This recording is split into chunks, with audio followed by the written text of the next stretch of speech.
In this episode, economics professor Dr. Alexander Darku examines the building blocks of Africa's development: resources, politics, and economics. The African development efforts have gone through sharp turns and twists since the dawn of independence in the late 1950s. Dr. Darku critically examines the factors that have driven Africa's growth and development through its resources, political and economic building blocks in three different periods. And thank you, ladies and gentlemen, for coming here today. You may see that I'm an African. And this evening, I'm wearing a blue suit, a white shirt, and very colorful orange tie. At the end of this presentation, the message that these carry will be made clear. But to let you know, there is a popular scholar called Joseph Conrad, a British writer, who once described Africa as the heart of darkness. At the end of this presentation, the colors of what I'm wearing, and the proposal that I'll put forward for African development would show that Africa is the soul of peace and happiness. Peace is the white shirt, and happiness is the bright orange tie that I'm wearing. So tonight we'll be going through a kind of historic development path that Africa has taken and take some few lessons from it. And the lessons here will be economic lessons, political lessons, and the use of resource lessons, hence the topic. Our presentation I will start with a good background of the situation. Then I have divided the presentation into three main areas. The first is what I call the Great Enthusiasm and Foundation era, from 1957 to 1965. And the second is what I call the transition and derailment of nation building era, from 1966 to the early 1980s. And then the last era is the internationalization of development efforts in Africa, which is from the early 1980s to present situation. Then after that, I will conclude, and after the conclusion, I would give my own proposal as to how we can nurture Africa to becoming the soul of peace and happiness.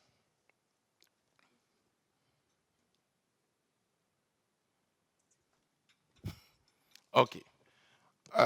The pre-colonization era in Africa had large land, but was some way labor scarce, and we all know why. This is the era of slave trade, and many able men and women had been taken away. However, the land, though it's very large, most parts were not fertile. And those parts that were fertile were also easily leached.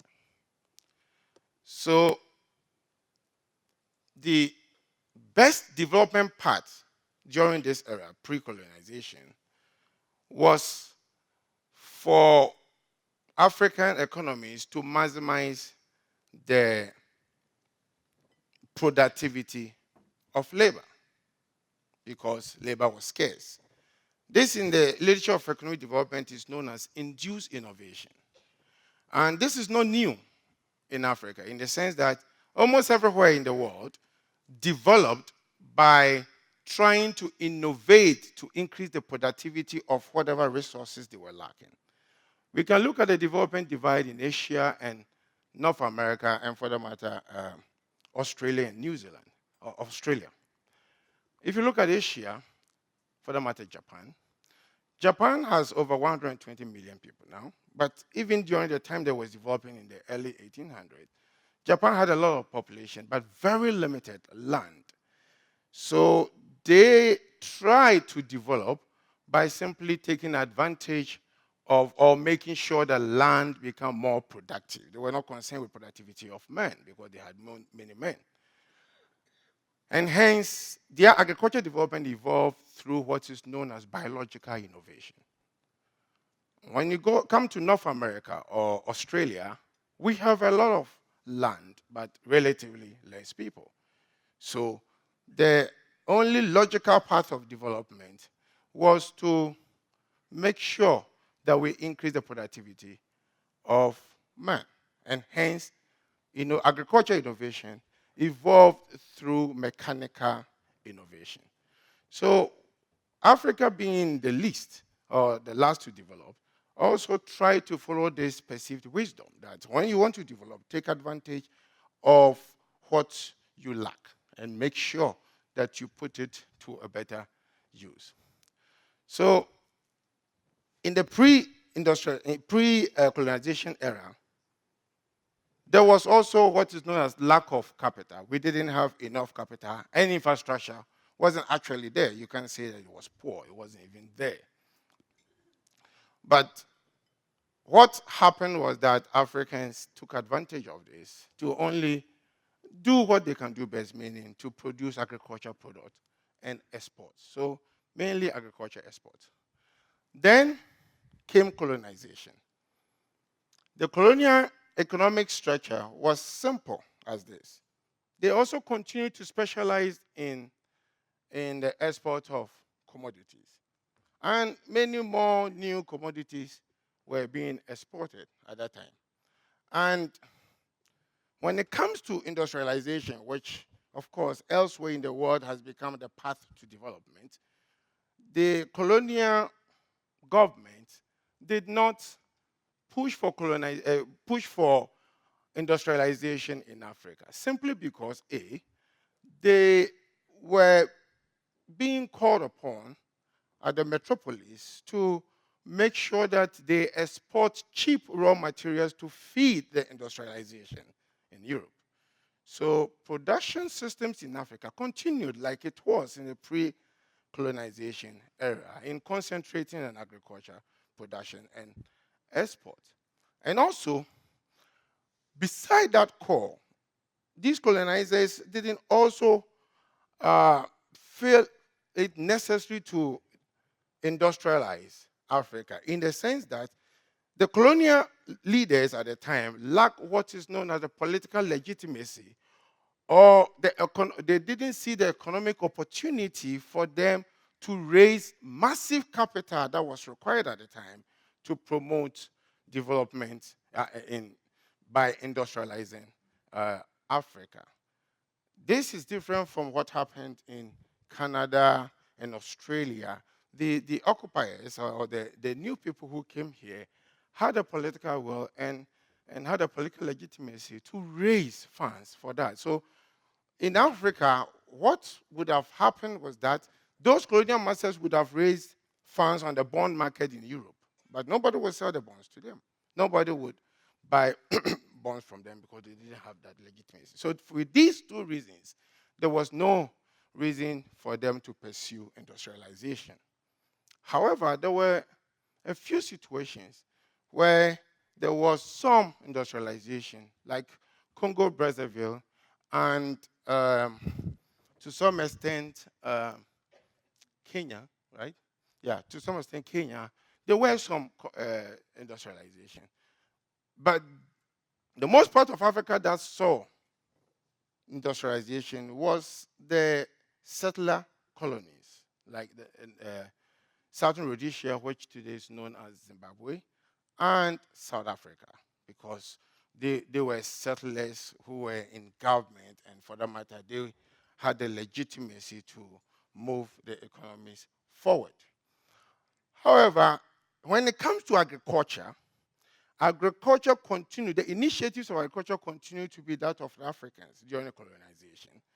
And they did pretty well because it was these local initiatives that led to the emergence of cocoa production in Nigeria. And then also that led to a situation where Ghana, within 20 years, moved from exporting zero cocoa, that's my country, Ghana, zero cocoa, to becoming the world leading exporter of cocoa, surpassing Brazil at the time. So when it came to the small-scale agricultural practices, the Africans were doing well. Then the political ramifications during the colonization era were simply the rise of what is known as nationalism. Many people, highly educated by the colonial masters, started rising against them to seek for independence. And it wasn't too late for there to be young leaders across Africa to rise against the colonizers, such as Kwame Nkrumah in Ghana, the name that Dean Cooper was trying to mention, Patrice Lumumba in Congo, Jomo Kenyatta in Kenya, Julius Nyerere in Tanzania, Milton Obote in Uganda, Nelson Mandela in South Africa, Kenneth Kaunda in Zambia, Nnamdi Azikiwe in Nigeria, and Haile Selassie in Ethiopia. These were very charismatic young leaders who were fighting the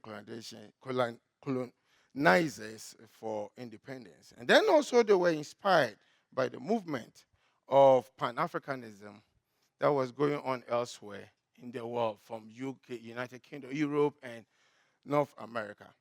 But one thing was also very important. Religion played a very significant role in the fight for freedom, because as this religion was introduced to the Africans, they read a lot about the biblical narrations of oppressed people in the world, and oppressed people being the people of God, and the oppressors being the people who are not with God. And for that matter, they wanted to get independence, like the oppressors like Egypt, Babylon, and Rome.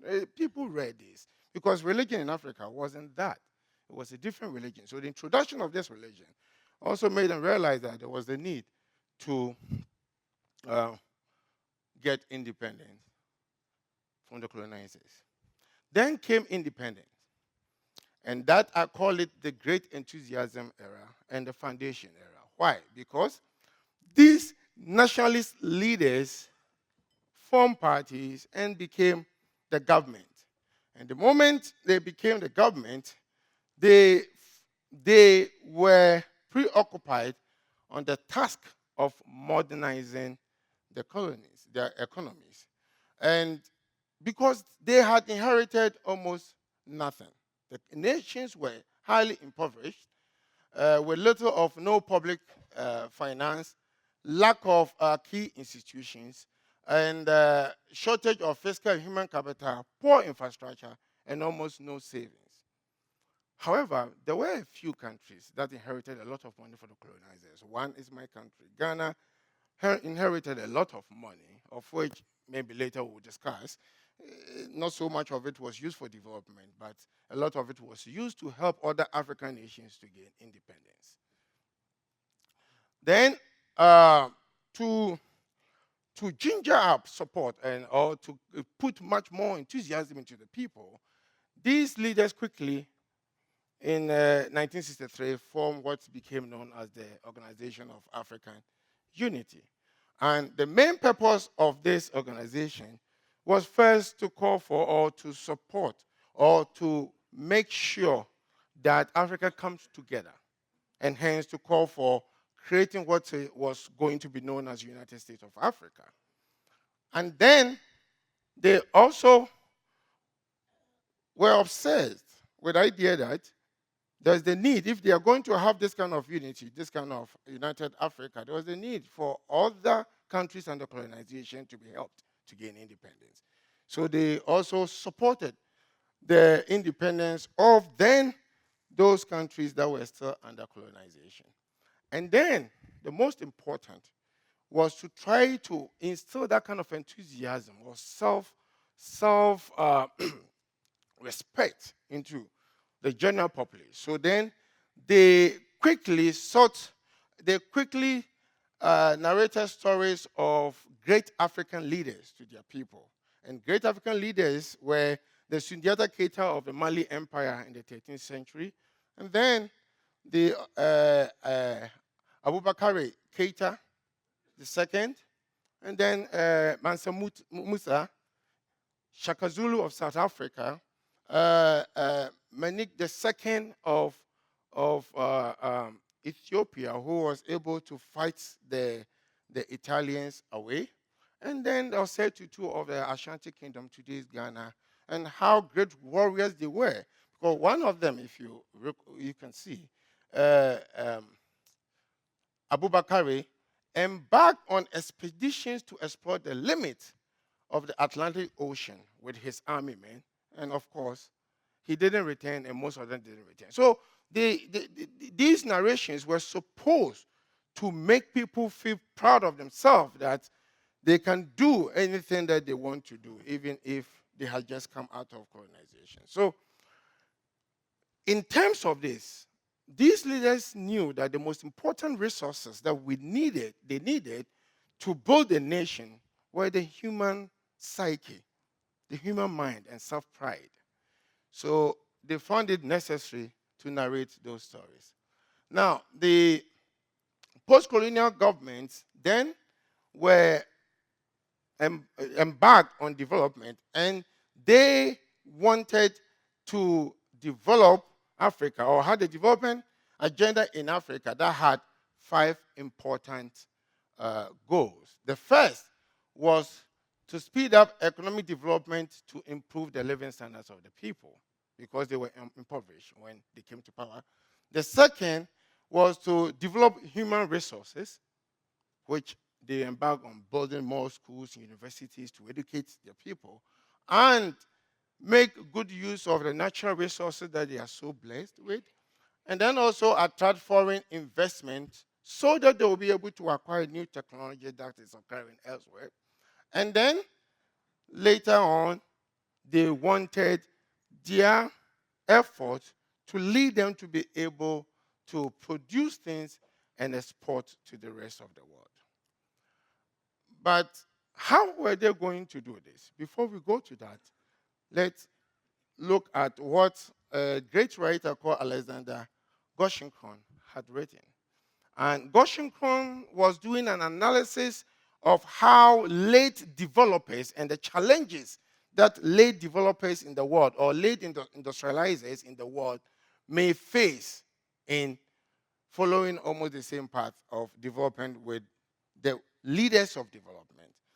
And his analysis just showed that because there are basically there are some prerequisites for development, if a nation doesn't have those prerequisites for development, then the government need to lead the development path, and instead of the private sector. Why? Because the government then will be able to substitute for the lack of the prerequisites for spontaneous development. So because of that, what are the prerequisites? Very simple. Rise in productivity in agriculture to feed manufacturing, and then also creation of economic infrastructure and human capital. So these prerequisites, when they are lacking, the more backward a nation is, the more they lack these prerequisites, and the more there's the need for government to intervene in the industrialization process. This is not new. There's no nation in this world that didn't start developing with government having more hand in it.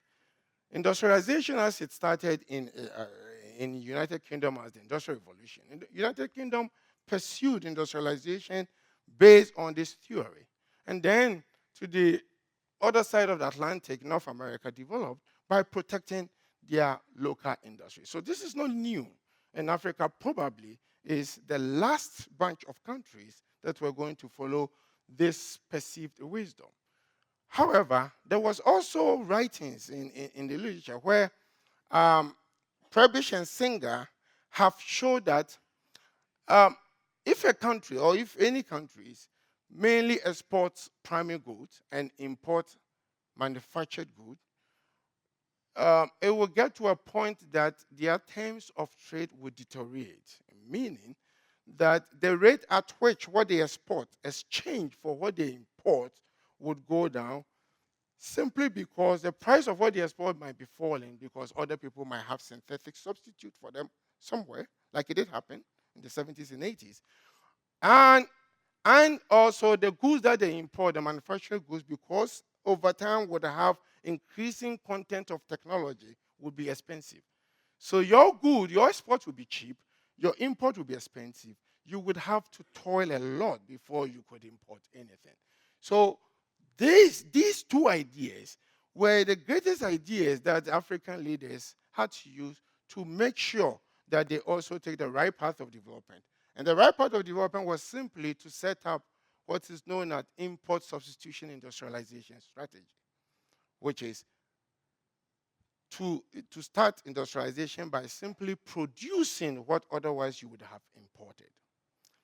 So with that kind of strategy, making sense so much because of the Alexander analysis and the Purvis-Singer hypothesis, this is the path that these countries took. And the strategy involved organizing and diversifying domestic production based on,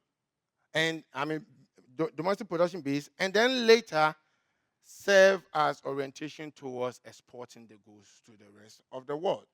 Also, it involved heavy investment in social services, hospitals, education to train people who will mind these industries. And then also, there was the need for heavy investment in the creation of infrastructure. And then the state would also have to be directly involved in production, meaning state-owned enterprises. Like we had here, the crown corporations, right? The same thing. And then also the state had to control international trade. If you don't want people to import what you are producing, then there was the need to make sure that only few imports come in. So this was followed, and then also the state controlled domestic trade too. The implementation of this strategy was through a series of what became known as a development plan, and also the need to control the economy. So it ushered in what is known as the control regime, which basically was for the government to subsidize production, both export and import activities, and control prices, including subsidizing interest rate, and then also imposition of tariffs on both import and export. I will explain in detail why that is the case. And then there was the need for exchange controls, meaning the government control who gets foreign exchange to import what. If they really want to control imports, then they had to control who gets the foreign exchange to import. And then also for people who export and earn foreign currency, government control how much of it they can take to buy non-essential goods, okay? Because there was a need to marshal these resources for further development. The first set of countries that implemented this strategy were in Nigeria, Tanzania, Zambia, and then followed, these are countries that had gotten independent first, and then followed with Ghana, Madagascar, and many other African countries by the early 1980s had implemented this strategy. So the first ever development path that Africa took is also the same path that almost everywhere else in the world people used. But then they needed foreign capital. So to get this foreign capital, there was the need to attract foreign businesses, and also to attract foreign businesses and those or companies that would invest their profits in the country, so that it would keep on generating more production activity and employment for the people. So in order to do that, they then instituted policies of tax exemptions for those businesses, preferential access to credit for them to get access to credit, favorable exchange rates for investors. Those who are coming can get favorable prices to be able to import machines and install in those countries. And then also some kind of duty-free on imported goods.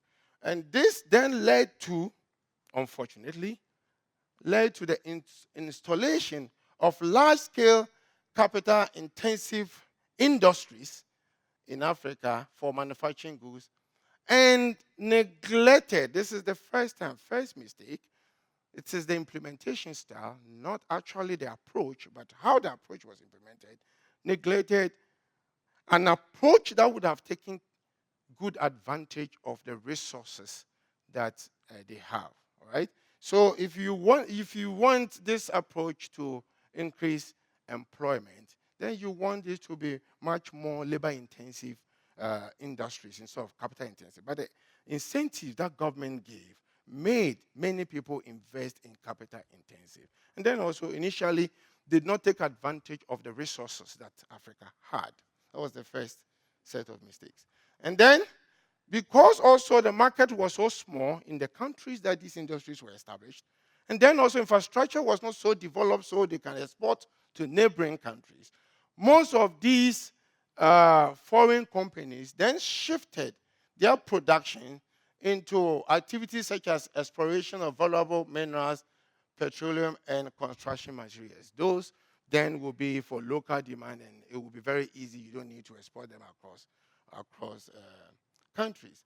However, most of the socialist-oriented, deeply socialist-oriented governments in Africa started nationalizing some of these foreign investments. Quite unfortunate. Reason being, they were not investing the capital in those countries. They were sending the money out of the country. And then also, they did not create enough jobs as they were supposed to create. But then the incentive structure at the time was for them to install high capital-intensive industries. Then some government in some countries trying to solve this problem encourage the private sector to form parastatal with the government so that the private sector within those countries could also create more wealth for themselves. But then others continue with this nationalization. And then most government themselves went deeper into industrialization, seeing that foreign companies were not helping with the objective, got deeper into industrialization, and then they invested in many other sectors in the economies. The state also invested in exploration of the minerals and production of petroleum-based products. And the efforts of these increased state-owned enterprises significantly in the countries like, this led to state-owned enterprises increasing significantly in countries like Tanzania and Ghana. And then there were not significant increase in some countries. And those are the countries that encourage the private sector to pick up the slack from the foreign companies like Zambia, Senegal, Mali, Uganda, Ivory Coast, which is now known as La Côte d'Ivoire, and Mauritania. Now, then came the second era. So this is the beginning. After independence, they set up on the course of development. Some mistakes have been made, I've pointed out. Some establishments have been put up. Africa has started, at least with the hope, to industrialize. But then came the era that I call the transition and derailment of nation building era, when there were a lot of political and economic pressures, both internal and external, and that led to, later on, many governments being toppled, military coup. Why? First, the military in most of these countries, especially Ghana and Nigeria, felt their institutions were being threatened. And you see, you look at it this way. Most of the military that the new government inherited were colonial military. So they felt that the government was interfering with their affairs because they were colonial military, and now they are finding ways to develop relationship with them. So they were not happy with the way the government was treating them. There are many stories, if you ask questions, I can tell about how, especially this kind of suspicion occurred in my country, Ghana. And then also there was alleged of economic mismanagement. There was authoritarian style of ruling. People didn't like that. Corruption had emerged. This is the first flowers of corruption in Africa, had emerged. And then also many governments were not able to manage regional conflict that had also started. So these two things, these two menaces, corruption and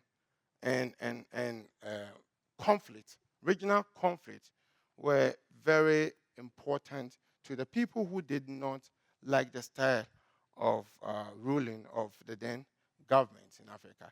So this period also saw the second wave of independent nations in Africa. Then a series of military coups led to the overthrow of the nationalists who took independence. Nigeria and Ghana were about the first two to see their governments toppled, and then many others followed. However, earlier on, in the early 1960s, one of the extreme nationalists in Africa, Patrice Lumumba, had been overthrown and assassinated in Democratic Republic of Congo. So three important African nationalist leaders had been toppled by that time. Then there were still some of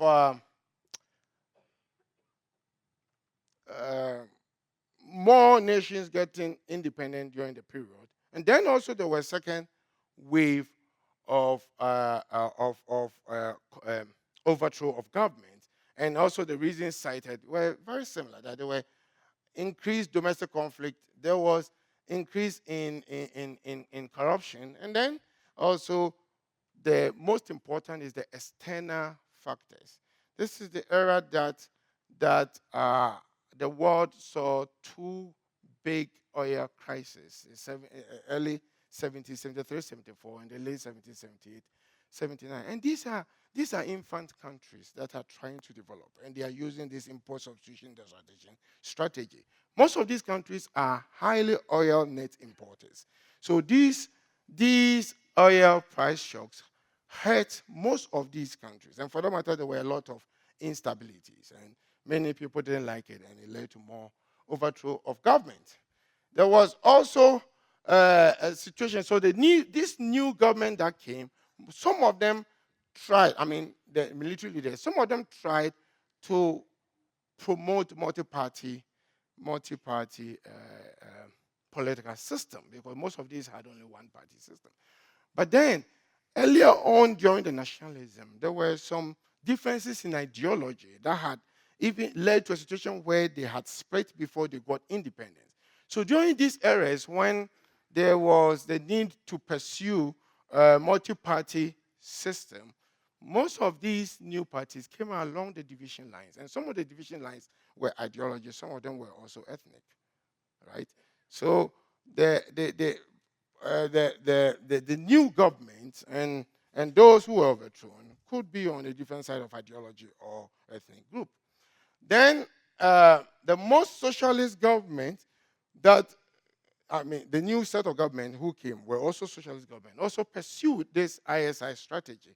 But the focus was weaker, because this time we had experienced a lot of shocks, external shocks to those economies. So the focus was weaker.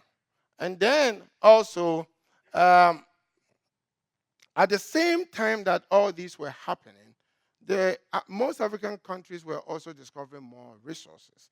So with almost no development occurring, hence they are resource rich, and then more resources were coming, led to a situation where Kenneth Kaunda, the president of Zambia, said that, and I quote, that we are in part to blame, but this is the curse of being born with copper spoon in your mouth. So he was trying to see, this is like talking about what is known as the resource curse, that we probably have all these problems because We had too much. And this would take me back a little to a book that one of my colleagues was reading and showed me a page. And in that page, American bureaucrats were betting in the 50s between Ghana and South Korea. At that time, Ghana was about 3 times richer than South Korea. But then they had all gotten independence. Korea had come from the war. Ghana had its independence.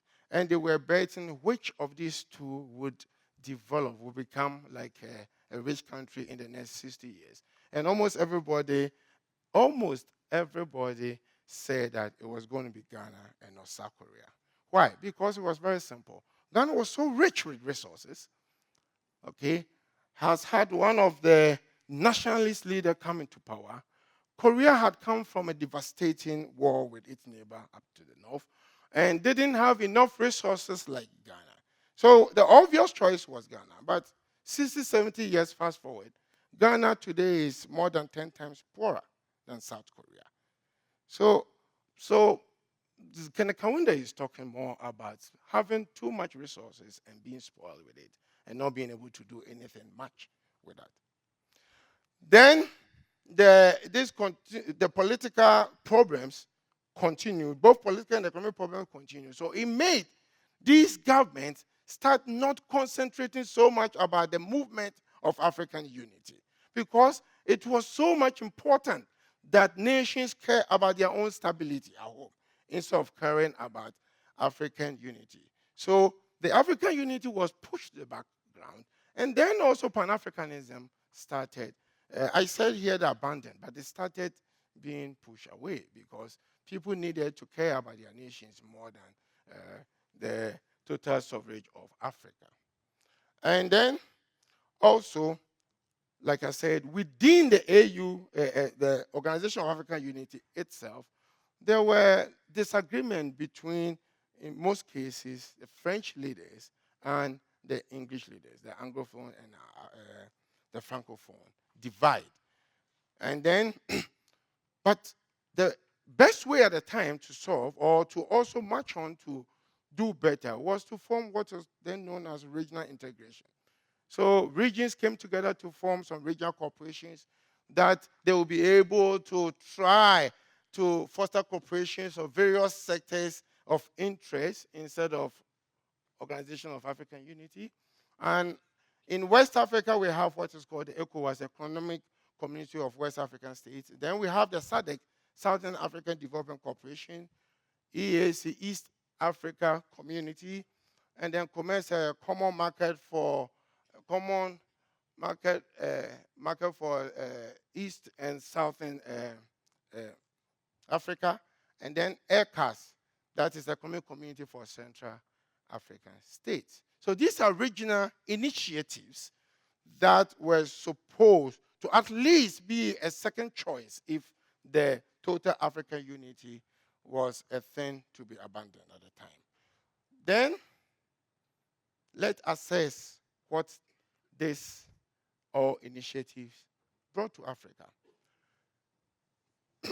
So we need to assess the import substitution industrialization strategy. Did it help? Let's check. There were a lot of number of state-owned companies in Africa. In Tanzania, for instance, the state-owned companies rose from 80 in 1967 to 400 in 1981. In Ghana, from 0 in 1957 after independence to 100 in 1966. That was when the government was overthrown. And then in Kenya, it increased from 20 to 60. You will see that it increased not significantly in Kenya, and I would talk a lot about that. And then there were also significant increase in many other countries like Mali, Senegal, Ivory Coast, Uganda, and Mauritania.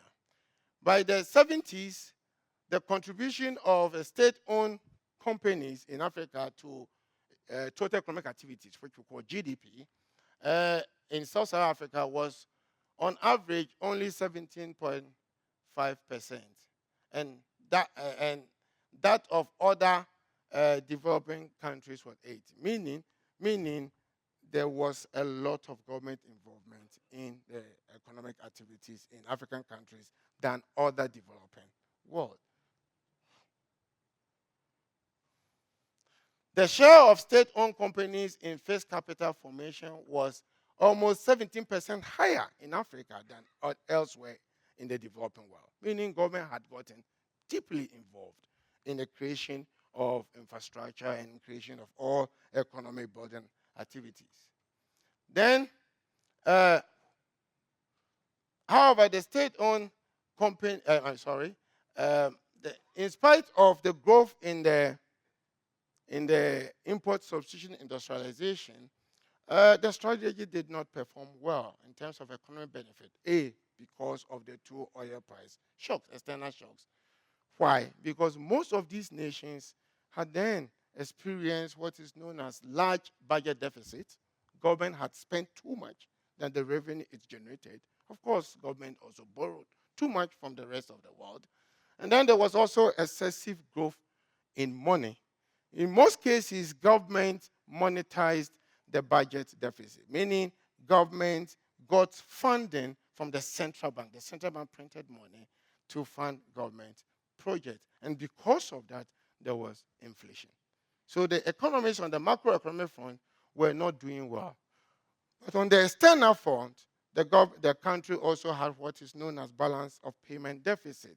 That's a situation where the payments you made to the rest of the world are higher than what you receive from the rest of the world, either through export or whatever, right? And when that happens, it means you are piling up external debt.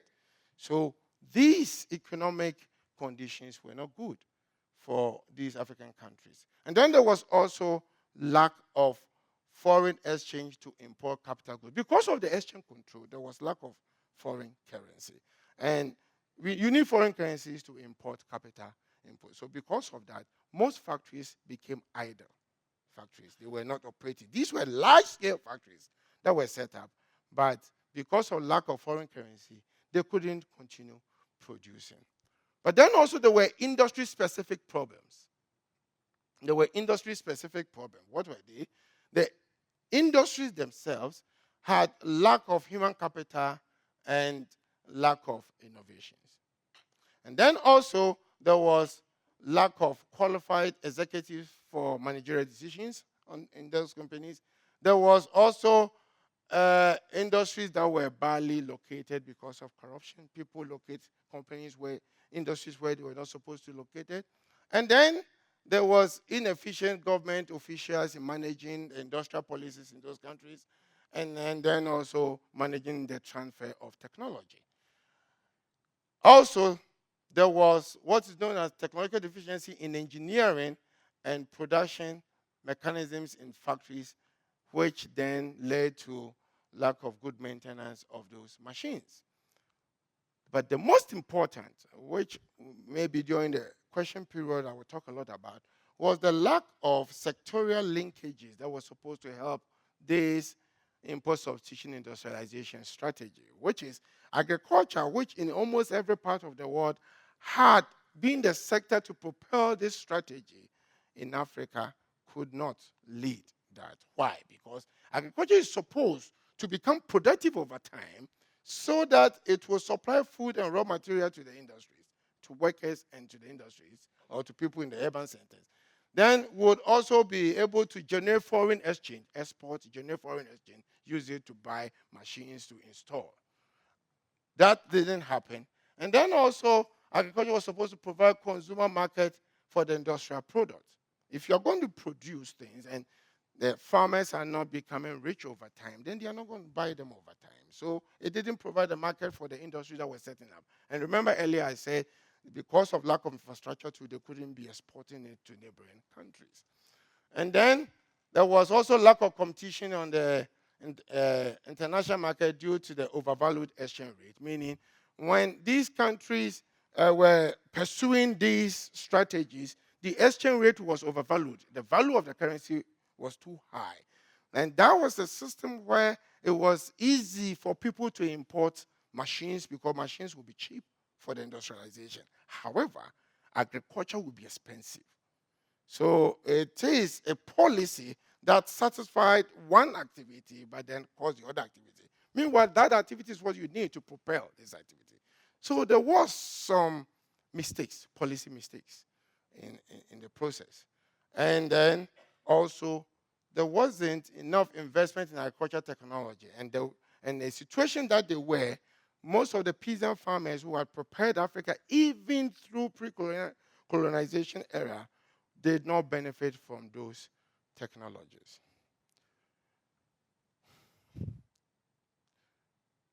As a result, the share of sub-Saharan Africa countries and other developing countries in the globalization manufacturing are these. In sub-Saharan Africa, the second column, in 1960, our share of manufacturing was only 0.7. And if you look at from its 1960 to 1976, it didn't change any significantly. However, if you look at other developing countries, though it's still not that good, it at least increased marginally. So you could see that throughout all these efforts, there was no much manufacturing to show. Also, share of sub-Saharan Africa manufactured export fell from 1.12% in 1970 to 0.6% in 1975. And then by 1983, share of manufacturing in GDP was a meager of 7.5%, though other nations in Africa like Kenya, Ivory Coast, Ethiopia, and Tanzania did a little better.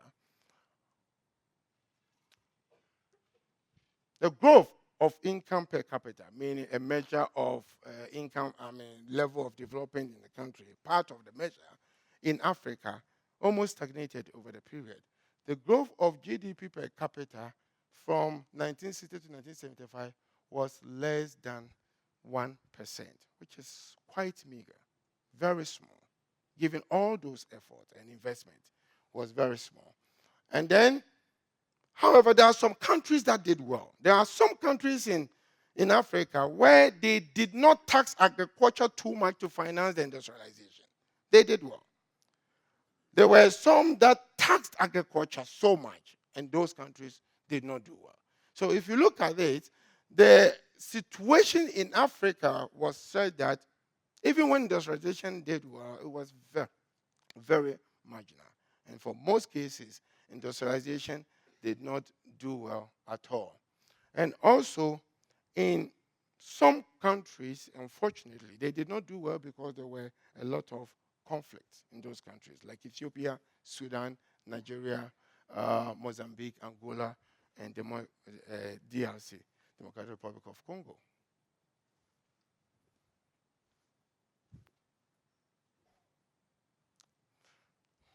Then came a new era. This is the last era.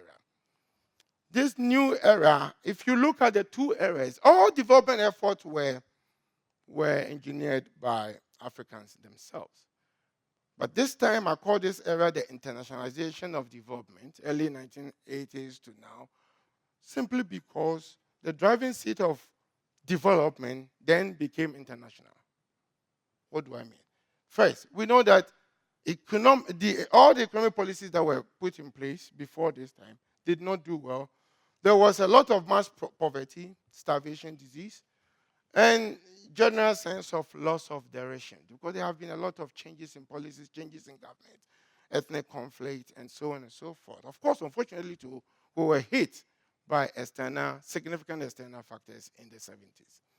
But then Africans embarked on other initiatives to develop. And these initiatives were initiatives that the international financial institutions that I'll be talking so much about for the remaining of today's talk did not participate enough. Only the UN assisted the African countries to come out with their own personal initiatives to get out of that poor situation. And hence, there were all these initiatives: the Lagos Plan of Action for Economic Development of Africa, the Africa's Priority Program for Economic Recovery, the African Alternative Framework to Structural Adjustment Program for Social Economic Recovery and Transition, the African Charter for Popular Participation for Development, and the UN Agenda for Development of Africa in the 1990s. All these initiatives were going on But the most important was what became known as the emergence of markets. And that is when there was a situation that looked like it was necessary to replace the state mechanism of resource allocation that Africa had pursued over a long time, replace it with market. Why? Because most of the economic indicators meant that market wasn't functioning well.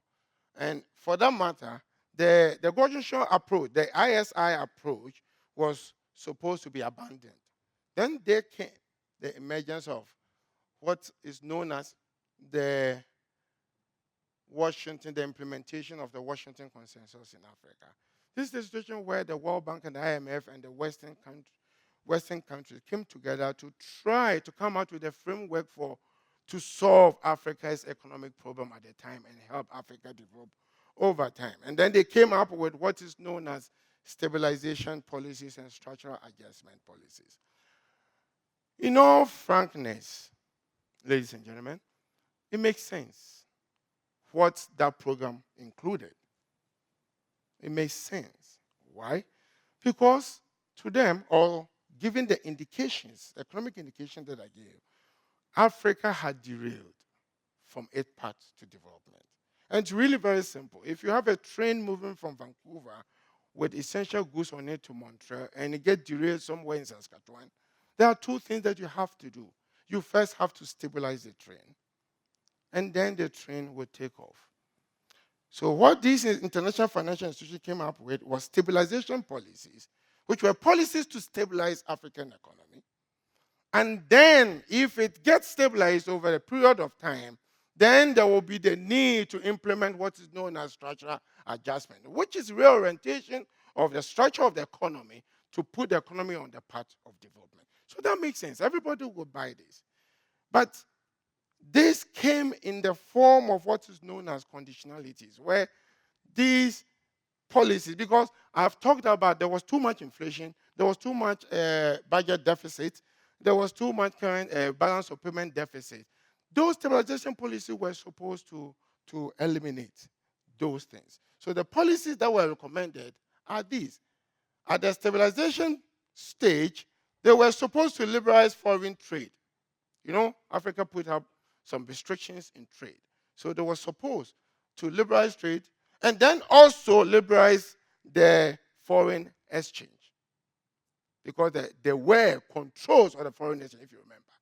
We call it the exchange control, where the government has an iron hand on who gets how much to import what, right?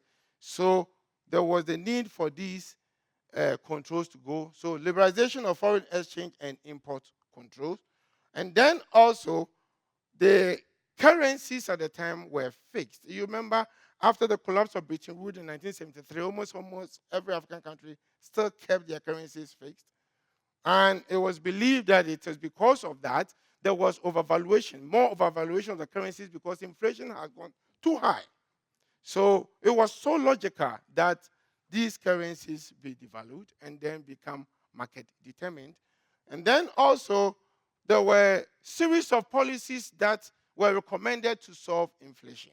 And those are control of bank credit to raise interest rates and reserve requirements so that there will be less lending in the economy, control of government budget through the reduction of government spending on social services and increase in taxes and public enterprise prices. Of course, I went to university in Ghana. And in our university at the time when I was going to school, it's not the case now. You go to the university only with your bag and some money to buy food. Accommodation, tuition, everything was free. And all this were hitting the government budget. So what these policies were recommending was that you can't do that. You're a poor nation. You can't continue doing that.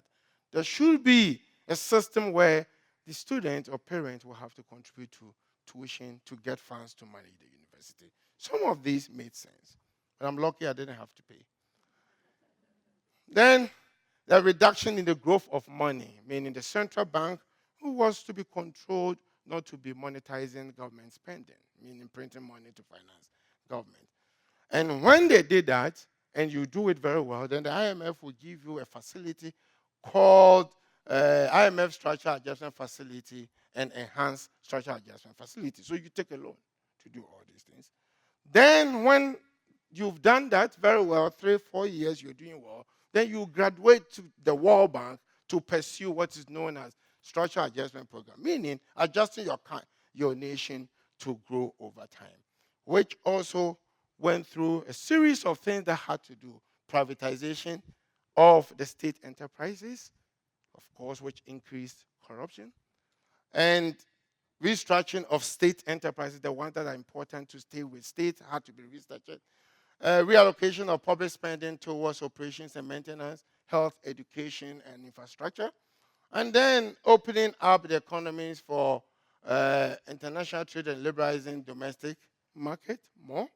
And then also greater hospitality to foreign investment, foreign enterprises. And then political reform that led to multi-party system that again took advantage of the divide that had started so many decades ago along ideological and ethnic lines, multi-party system.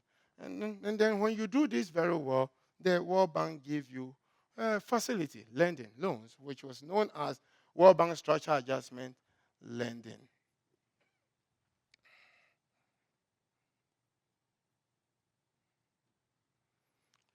Outcomes of that policy. Again, I was stressed this. These industries were not doing well. There were so many mistakes. The structural adjustment policies and the stabilization policies came as if that didn't happen, that you didn't do well with that, then there's the need to substitute for something else. In my view, these policies that I told you, they are correct. You need to stabilize before you go forward. Must have been done still within the framework of a new direction of the import substitution industrialization strategy. However, that was completely abandoned. And economic development, to me, my criticism of this, even before I went to work for the World Bank, was to what extent could these stabilization policies and structural adjustment policy be a development framework for any country? These are correctional measures, one way or the other. So, if you look at it, there was adjustment, all right, but then there came social cost of adjustment. The adjustment called for a lot of government cutting the spending. Most of the spending were withdrawal of subsidies. And it was very easy for government to withdraw subsidies that went to the poor than subsidizing government officials. Very easy. So what happened was that there was an unintended social cost of the adjustment, meaning creating more poor people in their nations. The World Bank quickly came up with programs to mitigate that. In my country, that program was called PAMSCAT. That's the acronym. That is Program of Action to Mitigate Against the Social Cost of Adjustment. And the funny story, and I will tell this very boldly, these programs became very popular and was very easy to see. In what form? You would expect that it will become very popular to see because you will see many poor people benefiting from it. No. What was so obvious was many fleets of big cars on the street of Accra and Kumasi, the two large cities, with the acronym PAMSCAT project. And that is how we saw poverty present in the country, in the spending of these funds on very expensive cars for government officials, not necessarily the poor.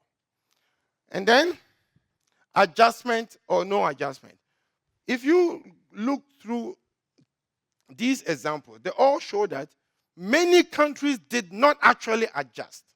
It became very easy to prepare documents to receive the hundreds of millions or the billion loans. But the political will to follow through to make that happen, to change the fortunes of the nation, were lacking. Hence, you could see that 10 adjustment loans to Zambia over 1980 to 92, yet the country hit all-time high inflation of 166 in 1992. So what did the money do? You will see later. 15 adjustment loans to Kenya over a period of 1980 to 92. Yet the Kenyan government still had budget deficit over 8% of GDP in 1992 and 93, which at the time was considered to be extremely very high. Ghana inflation increased from 11% to 32%, even when we were able to reduce inflation from as high as 123% in 1983. Why did it increase that way? Because that was the year that Ghana had graduated to a level where they had to pursue multi-party system. And the government in power, the military government, wanted to run. And the best way to win would be to spend more to get more people to vote for you. So there was derailment of improvement. Ghana was over-researched in the literature and around the world in terms of the effect of the IMF and the World Bank policies. They were doing fantastic. But immediately this multi-party system was ushered in, every improved indicator started going down. We went back to where we were. So yeah, of course, we've gotten multi-party system. You just change the military camouflage into a suit like mine, and that's all what the nation got. We went back to the miseries. And many countries that were mandated to cut spending did not cut spending. So overall, the structural adjustment policies did not do well. It actually led to a situation where nations became highly indebted. So what do we do next? We need to come up with a new program. It was as if the World Bank and the IMF didn't know what more to do. This time they shifted to a new program known as the Highly Indebted Poor Countries Initiative in Africa. In my original presentation, I called this era the schizophrenic era. Africa had lost its mind. Not because it desired to do that, but it sought assistance from the international institutions who, through their engagement, there were what is known as experimentation of the Washington Consensus in Africa. So what is this? It's simply after, frankly speaking, I'll put it this way. After I have put you into high debt, I need to bail you out of the debt. So there should be a need for highly indebted initiatives. And this was designed for poor nations. Okay?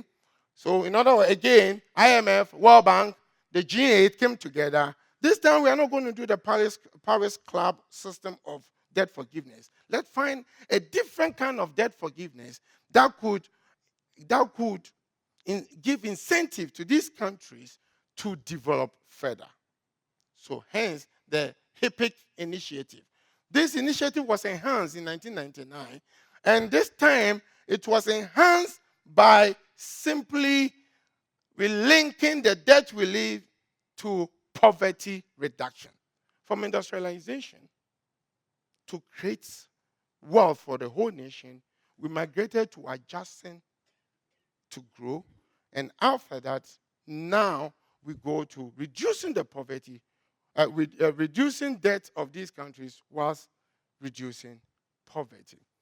It was beautiful. Countries that qualify for that should be low-income countries which face unsustainable debt, and those countries that should be, the debt-to-export ratio should be about 150%, and then also debt-to-government spending should be about 250%.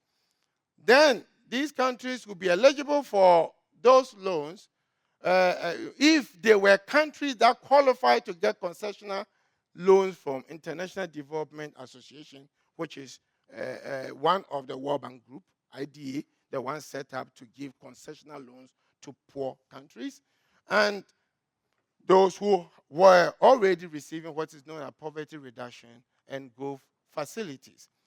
So the country to qualify should establish a track record of reforms and develop what became known as poverty reduction strategy papers. I challenge you, when you go home, type it on Google, and you will get millions of such papers written across the developing world, most especially Africa.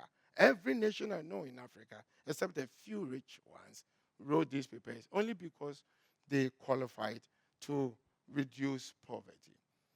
And then the PRSP details a country's plan to promote growth and reduce poverty through implementation of specific. So this was supposed to be country-driven, okay? They were supposed to move away from conditionality to a country-driven policies. But let's see if it was truly country-driven. It ended up also being a conditionality, the same old as the stabilization and structure adjustment program. So it gives these lenders the assurance, because if you produce this document, then it gives the lenders, the rich nations, assurance that when I forgive your debt, you will use it to help the poor. But that's the document. Of course, there could be a track record. After the money is disbursed, the story becomes different. Then, in order to reach a decision point, the decision point is where it's decided that, yeah, you qualify, go ahead and prepare yourself for it. A country needs to follow those three things, meaning a track record of macroeconomic stability, have prepared the interim poverty reduction strategy papers, and must also clear any outstanding arrears. And then, at this decision point, the IMF, the World Bank and IMF staff will come and check you out that, okay, you qualify, and also determine how much you qualify for. So the country then begins to receive what is known as interim relief on provisional basis. And to reach the completion point, meaning you qualify, money is given to you, you are completing the process. To reach that point, that country must maintain macroeconomic stability under the Poverty Reduction Growth Fund Support Program, and also must be able to implement the poverty reduction papers. Everything that was said in that paper, you should be able to implement them. And those people must be what? Must be driven and promote what is known as civil participation. And it must also be formed, monitored, and implemented by civil society and the government. It must also be result-oriented, meaning focusing on outcomes that will benefit the poor.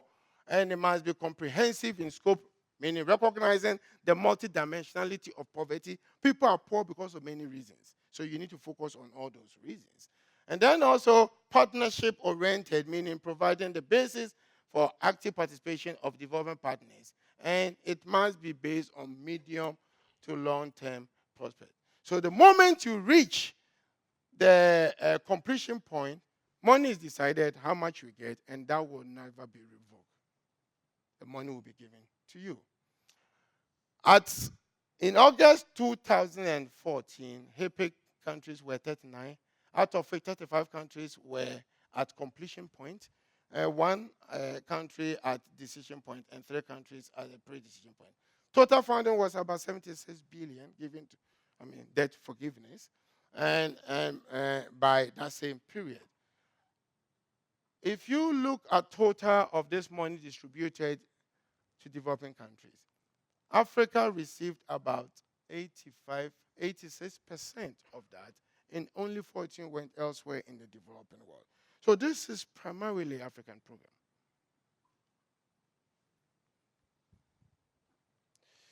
People have criticized this initiative. They say that it is donor influence. They include conditionality, aid conditionality, the one that they said they are moving away from it. State capacity to carry what they said is not actually capacity, but it's an incentive to increase corruption. And then there were poor fulfillment of the participatory aspect of it. Civil participation, it wasn't clear what it meant by civil participation. And then also, there were misallocation of budgetary funding, again, corruption. And then the international financial institutions are still gatekeepers of development in developing world. And then there were more corruption. And then same old approach, same old story. Required endorsement by the international financial institutions, and then initiated by them. And then there were also conditionalities. And then the PRSPs were not implemented very well. Now, let's see. This is a very interesting graph, and I will take my time to explain. I'm not good at colors. Is it brown or red? The brown. The brown color is where those countries were in 2013. And the blue color was when those countries reached the decision point to get debt relief. So, in other words, let's say you owe $6 billion and you qualified to get debt relief. For most countries, if you look at it, for most countries, after they qualified for debt relief and they got their debt forgiven, 11, 13 years after, or 10 years after, they accumulated more than twice the debt they owed before they went into the program. Completely. Only about 3 countries did well after that, about 10 years after that. So completely, it did not reduce debt among the countries that it was for. Another misstep in the process of development in Africa. Also,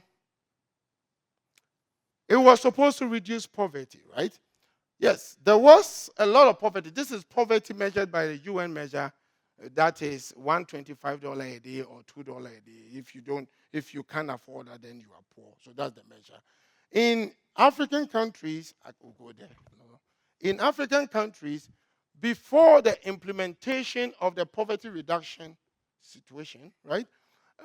This was poverty during the structural adjustment period, and it increased up to here, and hence poverty reduction initiative came. It did well. It reduced poverty, no matter what measure it is, $1.25 or $2. But then after that, poverty increased again in those countries. So debt forgiveness attached to poverty, both of them failed in chalking any success in Africa. You could also look at it. I have the path of increase in per capita GDP among the rich nations and that of sub-Saharan Africa. Over the period, you could see that all the rich nations were progressing forward and going up, improving living standard for its people. And the average of Africa stalled over so many decades. With all these efforts, over so many decades. So, the story I've told meant the situation wasn't good for Africa. In conclusion, but my conclusion is too long, I'm sorry. The earlier processes didn't work. Import substitution industrialization I've taken you through did not work. The magic of market didn't create any market. And then we can have a discussion whether the market was needed, and if it was needed, how was it supposed to be implemented. The debt release program that followed also didn't do well. And then, after that, there have been a renewed initiative. Organization of African Union is now called African Union. They have come out with what is known as Agenda 2063 quite recently. All right? And it's been almost about 10 years after that. It hasn't seen anything. We haven't seen any benefit. And then also there's new partnership of Africa development, which is also a new initiative. So as I speak to you right now, these are the new initiatives which are not doing any well.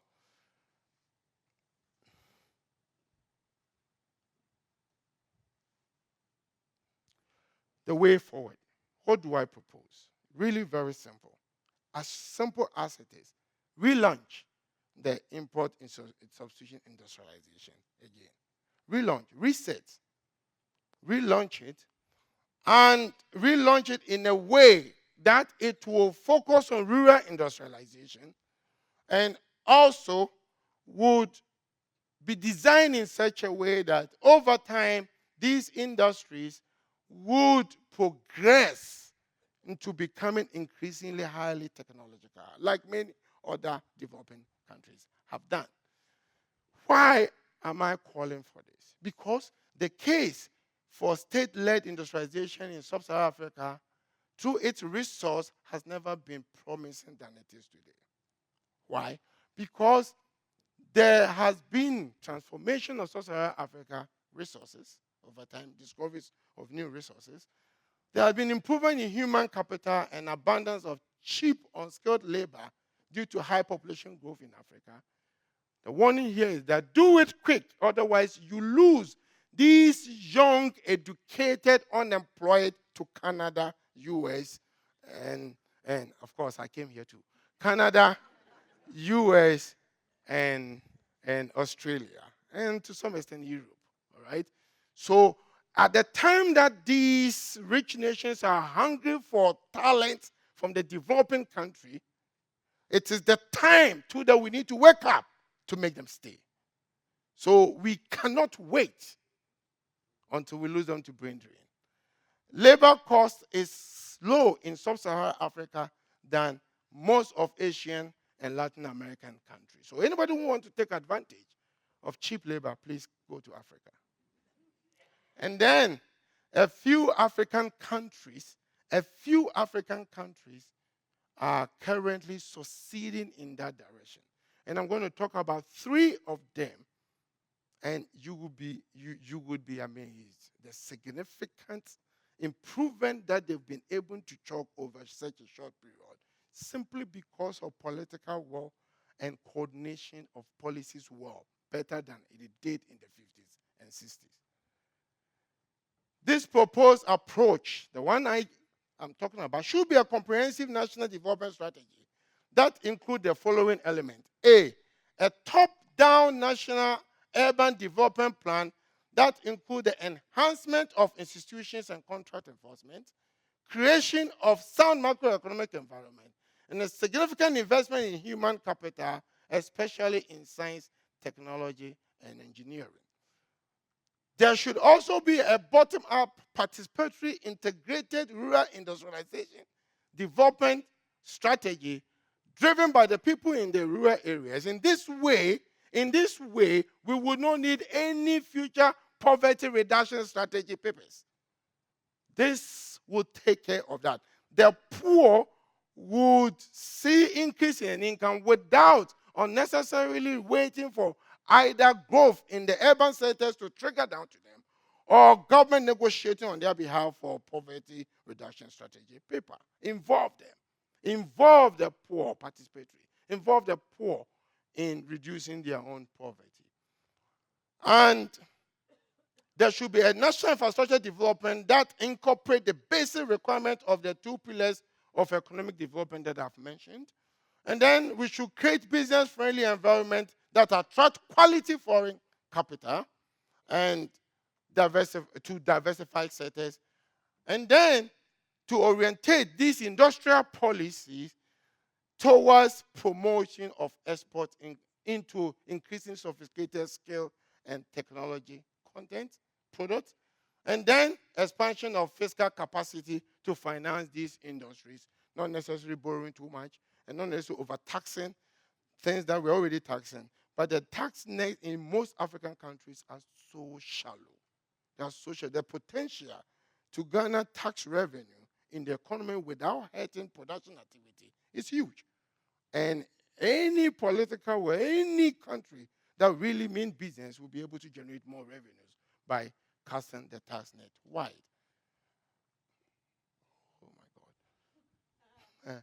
Then these calls that I'm making have been also mentioned by even former Vice President of the World Bank, Joseph Stiglitz, and then some top developing economists, Jeffrey Sachs and Daniel Roderick, have also called for this type of industrialization. And then the World Bank itself has produced a lot of documents that they believe in this strategy. But this has never been promoted nor implemented in Africa to the extent that is required to lift people out of poverty. Strengthen and intensify existing regional integration effort to reduce regulatory burden for conducting business, cross-border infrastructure development, because at the present, intra-Africa trade in manufactured goods is only 15%. There is a huge capacity for these countries to come together to produce and export to each other to get that growth, all right? Nurturing creativity, innovations, good governance, and civic responsibility, social and political transformation to change mindset to curb corruption, and reduce domestic conflict and promote political stability, and then also to reorientate the incentive structure. This is big. I will tell you a short story, 30 seconds. Short story. This morning, I was getting ready to go to drop my children in school, and I have a 5-year-old boy with me in my bedroom, and I needed something from the main floor. So I called my 2 boys. I have 5 boys. So I called number 3 and number 4 that they should bring me something to the bedroom. Then my 5-year-old boy said, "Daddy, you shouldn't have done that." I said, "What?" He said, "You shouldn't have asked both of them to bring it. Ask one, because they are going to fight, and they are not going to bring it." I said, "No, because you know what? They share one bathroom. One of them might be in the washroom bath, and the other will be eating. So if I mention the 2 names, the one who is outside will bring it." He said, "No, they will fight." There they go. We heard them fighting.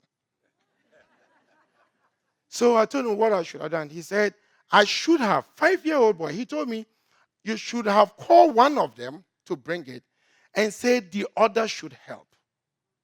Whoever is outside would have brought it without fighting." My 5-year-old son taught me how to give very good incentive structure to get what I want to be done well. And yet I was coming to preach on this, and I didn't know how to do it. I had to learn from it. So please, in proper incentive structure, give incentive to government, give incentive to businesses, and give incentive to individuals. Individuals, they would create productivity and change their negative popular mindset. Businesses will create competition, and then government would have better political will. I would just come through this. This is the last 1 minute. This is the example that I said I'm going to talk to you about 3 countries in Africa that are doing significantly well in the direction that I'm recommending. First, there are 3 of them: Ethiopia, Rwanda, and Mauritius. Let's talk about Ethiopia. Well, all of us know Ethiopia's story. Has gone through a lot of civil wars. It's one of the poorest countries in Africa. Though it wasn't colonized, it had a short occupation, but it's one of the poorest. And then also, in 1991, when they started it, they were almost completely bankrupt nation. So all this story that I've told, Ethiopia had the worst of it. But check what they did. They focused on rapid industrialization for development. And within a short time, they are even exporting shoes and clothing to North America. They are competing with North America. And they went through almost everything. I'm not going to go through this because I've run through too much time. They went through almost everything that I have discussed here. The second country, which is Mauritius. I chose Mauritius because it's a typical country that had been able to transform its economy from purely agrarian, having almost no resources, to become a sophisticated economy. In fact, it is about number 1 economy in Africa now. They are about the richest in North America in Africa, with over $10,000 per capita income, where countries like Nigeria and Ghana have 1,200, 1,300 per capita income. So they have done significantly well. Again, if you go through that, they knew that they do not have much resources to invest in human resources, mindset transformation, people, education, engineering, science. And that has done them a good job. The last one is Rwanda. Who doesn't know Rwanda and the problems Rwanda has gone through? Worse than Nigeria or even Ghana has seen before. Worse than Tanzania has seen before. But yet, Rwanda, after the civil war, decided in 2000 that they are giving themselves 20 years to transform the economy from low-income country to a low-middle-income country. They've done it. They've become the envy. They have been growing at a rate similar to that of China. And this is continuing all through a president known as Paul Kagame, very strong man who made it a point that he would have the political will and transform his people to support him to deliver good results to them. And he's doing it. He's done it, and he's continuing doing it. So the story in Africa is not that too bad. There is hope. There is hope for peace and there's hope for happiness, hence my shirt and my tie. Thank you very much.